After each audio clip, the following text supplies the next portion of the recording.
एक तालाब में दो मछलियां रहती थीं। एक थी शतबुद्धि 100 बुद्धियों वाली, दूसरी थी सहस्त्र बुद्धि 1000 बुद्धियों वाली।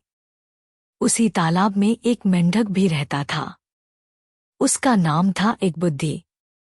उसके पास एक ही बुद्धि थी, इसलिए उसे बुद्धि पर अभिमान नहीं था। शतबुद्धि और सहस्त्र बुद्धि को अपनी चतुराई पर बड़ा अभिमान था। एक दिन संध्या समय तीनों तालाब के किनारे बातचीत कर रहे थे। उसी समय उन्होंने देखा कि कुछ मछियारे हाथों में जाल लेकर वहां आए।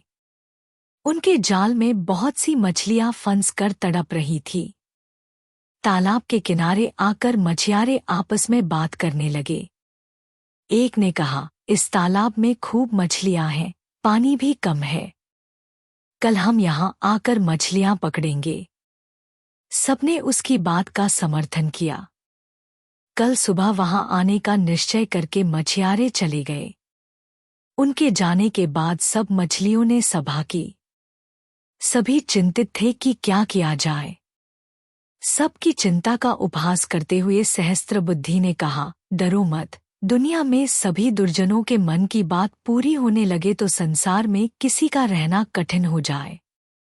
सांपों और दुष्टों के अभिप्राय कभी पूरे नहीं होते, इसीलिए संसार बना हुआ है। किसी के कथन मात्र से डरना कापुरुषों का काम है। प्रथम तो वह यहां आएंगे ही नहीं। यदि आ भी गए तो मैं अपनी बुद्धि के प्रभाव से सबकी रक्षा कर लूंगी।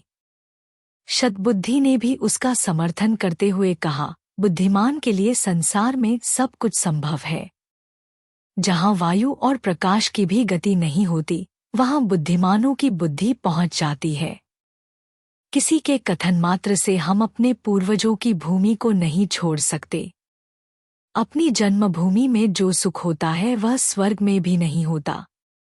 भगवान ने हमें बुद्धि दी है, भय से भागने के लिए नहीं, बल्कि भय का युक्तिपूर्वक सामना करने के लिए। तालाब की मछलियों को तो शतबुद्धि और सहस्त्र बुद्धि के आश्वासन पर भरोसा हो गया, लेकिन एक बुद्धि मेंढक ने कहा, मित्रों, मेरे पास तो एक ही बुद्धि है, वह मुझे यहाँ से भाग जाने की सलाह देती है। इसलिए मैं तो सुबह होने से पहले ही इस जलाशय को छोड़कर अपनी पत्नी के साथ दूसरे जलाशय में चला जाऊंगा। यह कहकर वह मेंढक मेंढकी को लेकर तालाब से चला गया। दूसरे दिन अपने वचनानुसार वही मछियारे वहां आए। उन्होंने तालाब में जाल बिछा दिया। तालाब की सभी मछलियां जाल में फंस गईं। शतबुद्धि और सहस्त्र बुद्धि ने बचाव के लिए बहुत से पैंतरे बदले, किंतु मछियारे भी अनाड़ी न थे। उन्होंने चुन चुन कर सब मछलियों को जाल में बांध लिया। सबने तड़पट कर प्राण दिए। संध्या समय मछियारों ने मछलियों से भरे जाल को कंधे पर उठा लिया। शतबुद्धि और सहस्त्रबुद्धि बहुत भारी मछलियां थीं, इसीलिए इन दोनों को उन्होंने कंधे पर और हाथों पर लटका लिया था। उनकी दुर्वस्था देखकर मेंढक ने मेंढकी से कहा, देख प्रिय, मैं कितना दूरदर्शी हूँ।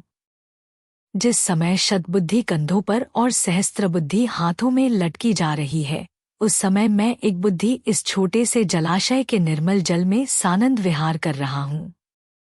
इसलिए मैं कहता हूँ कि विद्या से बुद्धि का स्थान ऊंचा है, और बुद्धि में भी सहस्त्र बुद्धि की अपेक्षा एक बुद्धि होना अधिक व्यावहारिक है। सीख, विद्या से बुद्धि का स्थान ऊंचा है, और बुद्धि में भी सहस्त्र बुद्धि की अपेक्षा एक बुद्धि होना अधिक व्यावहारिक है।